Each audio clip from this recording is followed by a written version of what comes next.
நந்தகோபன் எப்படிப்பட்டவன்னா அறம் செய்யக்கூடியவன். அம்பரம் அம்பரமே தண்ணீரே சோறேன்னு எவற்றையெல்லாம் துணி, நீர், சாப்பாடு எல்லாவற்றையும் எல்லாருக்கும் வழங்கக்கூடியவன். இதுலேயும் பெரியவரோட வியாக்கியானம் ஒன்று இருக்கு. நந்தகோபனுடைய வரலாற்றை எடுத்து பார்த்தீங்கன்னா, கண்ணன் பிறந்தப்ப இந்த தானம்லாம் கொடுத்ததா செய்தி இருக்கு. அதற்கப்புறம் எப்பவும் கொடுத்ததாக செய்தி இல்லை. அப்போ எப்படி ஆண்டாள் தப்பா பாடியிருப்பாளா? ஒரு கேள்வி வருது இல்லையா? ஏன் பிறந்தப்ப கொடுத்ததை தானமாக ஏற்றுக்க கூடாதான்னா, சில விஷயங்களை தானமாக ஏற்றுக்க முடியாது. எப்படின்னா, நம்ம வீட்டில் ஒரு நல்ல விசேஷம் நடக்கிறது, அதற்காக சிலருக்கு சில தானங்களை கொடுப்பது டியூட்டி, அடுத்து கடமை.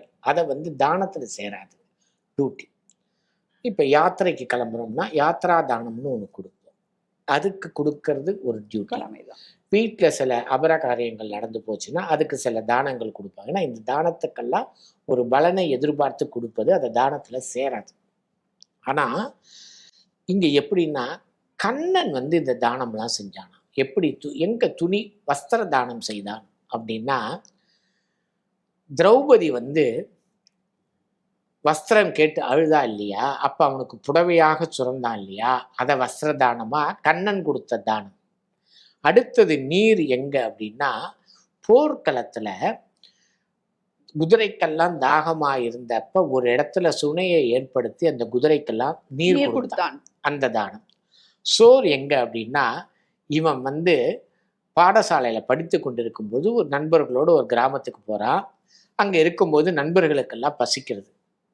அவன் சொல்றான், போய் பக்கத்துல ஒரு யாகம் நடக்கிறது, முனிவர்கள்லாம் நடத்திட்டு இருக்காங்க, அங்க போய் நான் சொன்னேன்னு சொல்லி கேளு, சாப்பாடு கேளு, தருவாங்கங்கிற. இவர்கள் போய் கேட்டா முனிவர்கள்லாம் கண்ணனாவது ஒன்னாவது, நான் என் யாகமே முடியல, ஆகுதி கொடுக்காம நான் சாப்பாடு கொடுக்க மாட்டேங்கிறாங்க. எதற்காக யாகம் பண்ணி யாருக்கு ஆகுதி கொடுக்கிறார்களோ அந்த பரம்பொருள் இங்க சாப்பாடு கேட்கறது இவர்களுக்கு புரியல.